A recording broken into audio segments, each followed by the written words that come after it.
ನಮಸ್ಕಾರ. ಚೆನ್ನೈ ವಿರುದ್ಧದ ಪಂದ್ಯಕ್ಕಾಗಿ ಆರ್ಸಿಬಿ ತಂಡದಲ್ಲಿ ಆಯಿತು ದೊಡ್ಡ ಬದಲಾವಣೆ. ತಂಡಕ್ಕೆ ಮರಳಿದನು ಮ್ಯಾಚ್ ವಿನ್ನಿಂಗ್ ಆಟಗಾರ. ಹೀಗಿರಲಿದೆ ನೋಡಿ ಆರ್ಸಿಬಿಯ ಹೊಸ ಪ್ಲೇಯಿಂಗ್ 11. ಹಾಗಾದರೆ ಸುದ್ದಿಯ ಸಂಪೂರ್ಣ ಮಾಹಿತಿ ಏನು? ಅಷ್ಟಕ್ಕೂ ಚೆನ್ನೈ ವಿರುದ್ಧದ ಪಂದ್ಯಕ್ಕೆ ಆರ್ಸಿಬಿಯ ಪ್ಲೇಯಿಂಗ್ 11 ಯಾವ ರೀತಿಯಾಗಿರಲಿದೆ ಮತ್ತು ಉಭಯ ತಂಡಗಳ ಬಲಾಬಲ ಹೇಗಿದೆ ಅನ್ನೋದನ್ನ ಇವತ್ತಿನ ಈ ಒಂದು ವಿಡಿಯೋದಲ್ಲಿ ತಿಳಿಸ್ಕೊಡ್ತಾ ಹೋಗ್ತೀನಿ. ಆದ್ದರಿಂದ ದಯವಿಟ್ಟು ಈ ವಿಡಿಯೋವನ್ನ ಕೊನೆವರೆಗೂ ನೋಡಿ. ಆದರೆ ಅದಕ್ಕಿಂತಲೂ ಮುನ್ನ ನೀವು ಕೂಡ ಆರ್ಸಿಬಿಯ ಅಭಿಮಾನಿಗಳಾಗಿ ಈ ವಿಡಿಯೋವನ್ನ ನೋಡುತ್ತಿದ್ದರೆ ತಪ್ಪದೆ ಈ ಕೂಡಲೇ ಈ ವಿಡಿಯೋಗೊಂದು ಲೈಕ್ ಮಾಡಿ ಮತ್ತು ನಮ್ಮ ಚಾನೆಲ್ಗೊಂದು ಸಬ್ಸ್ಕ್ರೈಬ್ ಮಾಡಿ. ಹೌದು, ಟಾಟಾ ಐಪಿಎಲ್ 2025ರ 8ನೇ ಪಂದ್ಯದಲ್ಲಿ ರಾಯಲ್ ಚಾಲೆಂಜರ್ಸ್ ಬೆಂಗಳೂರು ಹಾಗೂ ಚೆನ್ನೈ ಸೂಪರ್ ಕಿಂಗ್ಸ್ ತಂಡಗಳು ಮುಖಾಮುಖಿಯಾಗುತ್ತಿವೆ ಸ್ನೇಹಿತರೆ.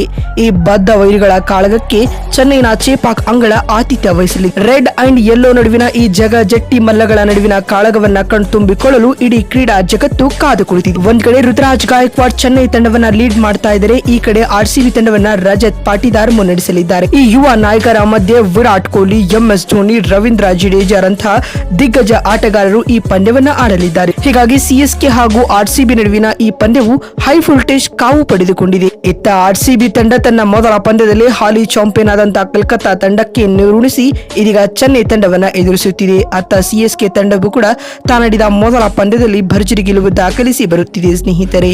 ಹೀಗಾಗಿ ಈ ಪಂದ್ಯದಲ್ಲಿ ಯಾವ ತಂಡ ಗೆಲ್ಲಲಿದೆ ಎಂಬುದು ಕುತೂಹಲ ಮೂಡಿಸಿದೆ. ಇನ್ನು ಚೆನ್ನೈನ ಚೇಪಾಕ್ ಅಂಗಳದ ಈ ಸ್ಪಿನ್ ಟ್ರ್ಯಾಕ್ ನಲ್ಲಿ ನಮ್ಮ ಆರ್ಸಿಬಿ ತಂಡದ ನಾಯಕ ರಾಪ ಅಂದ್ರೆ ರಜತ್ ಪಾಟಿದಾರ್ ಯಾವ ರೀತಿಯಾಗಿ ಆಡಲಿದ್ದಾರೆ ಎಂಬುದು ಕೂಡ ಭಾರಿ ಚರ್ಚೆಗೆ ಕಾರಣವಾಗುತ್ತಿದೆ. ಏಕೆಂದರೆ ರಜತ್ ಪಾಟಿದಾರ್ ಸ್ಪಿನ್ ವಿರುದ್ಧ ಉತ್ತಮ ಆಟವನ್ನು ಪ್ರದರ್ಶಿಸುತ್ತಾರೆ. ರಿವರ್ಸ್ ಸ್ವೀಪ್ ಶಾಟ್ ಗಳನ್ನು ಆಡುವ ಮೂಲಕ ಸ್ಪಿನ್ನರ್ ಗಳನ್ನ ಧ್ವಂಸ ಮಾಡ್ತಾರೆ. ಅಂಡ್ ಈ ಚೆನ್ನೈನ ಚೇಪಾಕ್ ಅಂಗಳವು ಕೂಡ ಸ್ಪಿನ್ನರ್ ಗಳಿಗೆ ಸಹಾಯವಾಗುತ್ತದೆ. ಹೀಗಾಗಿ ಇಲ್ಲಿ ನಮ್ಮ ನಾಯಕನ ಆಟ ನಡೆಯಲಿದೆಯಾ ಅನ್ನೋದನ್ನ ಕಾದು ನೋಡೋಣ. ಇದಲ್ಲದೆ ವಿಕೆಟ್ ಹಿಂದ್ಗಡೆ MS ಧೋನಿ ಮಾಸ್ಟರ್ ಪ್ಲಾನ್ ಗಳನ್ನ ರೂಪಿಸ್ತಾ ಇರ್ತಾರೆ. ಹೀಗಾಗಿ ಇದು ಕೂಡ ತುಂಬಾ ಮಜಾ ನೀಡುತ್ತೆ ಅಂತಾನೆ ಹೇಳಬಹುದು ಸ್ನೇಹಿತರೆ. ಇನ್ನು ಈ ಮಧ್ಯೆ ತಂಡದಿಂದ ಮೊದಲ ಪಂದ್ಯದಿಂದ ಹೊರಬಿದ್ದಿದ್ದ ಭುವನೇಶ್ವರ್ ಕುಮಾರ್ ಅವರು ಇದೀಗ ಸಿಎಸ್ಕೆ ವಿರುದ್ಧದ ಪಂದ್ಯಕ್ಕೆ ಲಭ್ಯರಾಗಲಿದ್ದಾರೆ ಎನ್ನುವ ಮಾಹಿತಿ ಇದೆ. ಹೌದು, ಕಳೆದ KKR ವಿರುದ್ಧದ ಪಂದ್ಯದಿಂದ ಜ್ವರದ ಕಾರಣದಿಂದಾಗಿ ಭುವನೇಶ್ವರ್ ಕುಮಾರ್ ಆ ಪಂದ್ಯವನ್ನ ಮಿಸ್ ಮಾಡಿಕೊಂಡಿದ್ರು. ಆದ್ರೆ ಇದೀಗ ಸಿಎಸ್ಕೆ ವಿರುದ್ಧ ಭೂಮಿ ಕಣಕ್ಕಿಳಿಯಲು ಸಿದ್ಧರಾಗಿದ್ದಾರೆ ಸ್ನೇಹಿತರೆ. ಇನ್ನು ಆ ಕಡೆ ಚೆನ್ನೈ ತಂಡದ ಪರ ರಚಿನ್ ರವೀಂದ್ರ, ರುತುರಾಜ್ ಗಾಯಕ್ವಾಡ್ ಹಾಗೂ ನೂರ್ ಅಹಮದ್ ಅದ್ಭುತ ಫಾರ್ಮ್ ನಲ್ಲಿದ್ದಾರೆ. ಇವರ ವಿರುದ್ಧ ಆರ್ಸಿಬಿ ಆಟಗಾರರ ಆಟ ನಡೆಯುತ್ತಾ ಅನ್ನೋದೇ ಯಕ್ಷ ಪ್ರಶ್ನೆಯಾಗಿ ಉಳಿದುಕೊಂಡಿದೆ ಸ್ನೇಹಿತರೆ.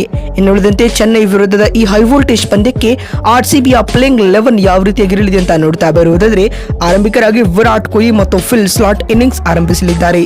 ಈ ಜೋಡಿ ಕಳೆದ ಪಂದ್ಯದಲ್ಲಿ ತಂಡಕ್ಕೆ ಭರ್ಜರಿ ಆರಂಭವನ್ನ ತಂದುಕೊಟ್ಟಿತು. ಅದರಲ್ಲಿಯೂ ಫಿಲ್ ಸ್ಲಾಟ್ 200ರ ಸ್ಟ್ರೈಕ್ ರೇಟ್ ನಲ್ಲಿ ಬ್ಯಾಟ್ ಬೀಸಿದ್ರೆ, ವಿರಾಟ್ ಕೊಹ್ಲಿ ಮತ್ತೊಂದು ಕಡೆ ಆಂಕರ್ ಇನ್ನಿಂಗ್ಸ್ ನ ಲೀಡ್ ಮಾಡ್ತಾರೆ ಅಂತ ಹೇಳ್ಬಹುದು.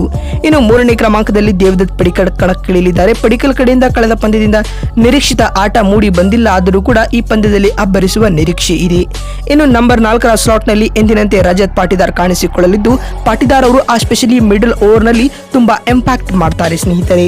ಇನ್ನು 5ನೇ ಕ್ರಮಾಂಕದಲ್ಲಿ ಲಿಯಾಮ್ ಲಿವಿಂಗ್ಸ್ಟನ್ ಬರಲಿದ್ದು, Liam Livingston almost death over ಗಳಲ್ಲಿ ಬಂದು ತಂಡಕ್ಕೆ ಒಂದೊಳ್ಳೆ ಫಿನಿಶ್ ನೀಡಬಹುದು. ಅಂಡ್ ನಂಬರ್ 6 ನಲ್ಲಿ as A wicket keeper come batsman ಆಗಿ ಜಿತೇಶ್ ಶರ್ಮಾ ಆಡಲಿದ್ದಾರೆ. ಅಂಡ್ ಜಿತೇಶ್ ಕೂಡ 200+ ಸ್ಟ್ರೈಕ್ ರೇಟ್ ನಲ್ಲಿ ರನ್ಸ್ ಗಳಿಸ್ತಾರೆ ಸ್ನೇಹಿತರೆ. ಅಂಡ್ ನಂಬರ್ 7 ನಲ್ಲಿ ಕೃಣಾಲ್ ಪಾಂಡ್ಯ, 8 ನಲ್ಲಿ ಸುರೇಶ್ ಶರ್ಮಾ ಕಾಣಿಸಿಕೊಳ್ಳುವುದರೊಂದಿಗೆ ಈ ಇಬ್ಬರು ಸ್ಪಿನ್ನರ್ಗಳೊಂದಿಗೆ ಆರ್ಸಿಬಿ ಕಣಕ್ಕಿಳಿಯಲಿದೆ. ಅಂಡ್ ಈ ಚೇಪಾಕ್ ಅಂಗಳದಲ್ಲಿ ಸ್ಪಿನ್ನರ್ಗಳ ಪಾತ್ರ ಪ್ರಮುಖವಾಗಬಹುದು.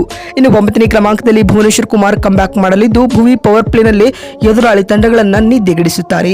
ಇನ್ನು ನಂಬರ್ 10ರ ಕ್ರಮಾಂಕದಲ್ಲಿ ಜೋಸ್ ಹಜಲ್ವುಡ್ ಹಾಗೂ 11ನೇ ಹಾಗೂ ಅಂತಿಮ ಕ್ರಮಾಂಕದಲ್ಲಿ ಯಶ್ ದಯಾಲ್ ಆರ್ಸಿಬಿಯ ಪ್ಲೇಯಿಂಗ್ 11ನ ಭಾಗವಾಗಲಿದ್ದಾರೆ. ಇದರೊಂದಿಗೆ ಆನ್ ಪೇಪರ್ ನಲ್ಲಿ ಆರ್ಸಿಬಿ ತಂಡ ತುಂಬಾ ಬಲಿಷ್ಠವಾಗಿ ಕಾಣಿಸಿಕೊಳ್ತಾ ಇದೆ. And on the field RCB ಅಷ್ಟೇ ಬಲಿಷ್ಠವಾದ ಆಟವನ್ನು ಆಡುವ ಮೂಲಕ ಸಿಎಸ್ಕೆ ವಿರುದ್ಧದ ಈ ಹೈ ವೋಲ್ಟೇಜ್ ಪಂದ್ಯವನ್ನ ಗೆಲ್ಲಲಿದೆಯಾ ಅನ್ನೋದೇ ಕಾದು ನೋಡೋಣ. ಮತ್ತೊಂದು ವಿಡಿಯೋದಲ್ಲಿ ಸಿಗ್ತೀನಿ. ಅಲ್ಲಿವರೆಗೂ ನಮಸ್ಕಾರ.